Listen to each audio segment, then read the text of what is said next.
আমাদের যে আন্দোলন চলমান রয়েছে, আমাদের দাবি ৬টি এবং আমাদের এই আন্দোলন চলতেই থাকবে যতদিন না পর্যন্ত আমাদের এই দাবি মেনে নেওয়া হবে।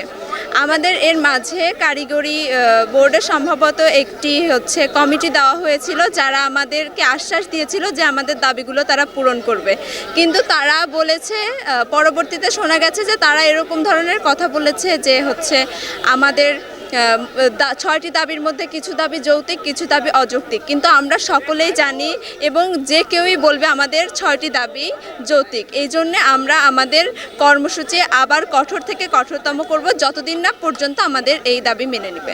পলিটেকনিক আন্দোলনের পরিপ্রেক্ষিতে আজকে আমাদের কর্মসূচি ছিল যে কুমিল্লাতে যেহেতু আমাদের ভাইদের উপর হামলা হয়েছে এবং আমাদের যে ৬টা দাবি, এই ৬টা দাবি আদায়ের পরিলক্ষিতে আমরা আমাদের কর্মসূচি অব্যাহত রাখছি।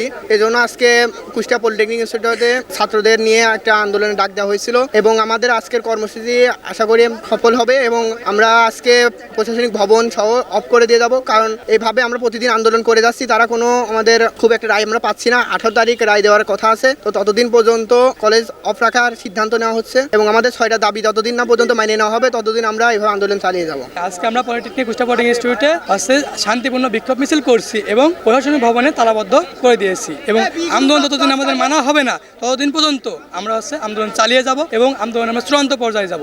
রাজপথে আসি এবং থাকবো আমরা কুষ্টিয়া পলিটেকনিক ইনস্টিটিউট।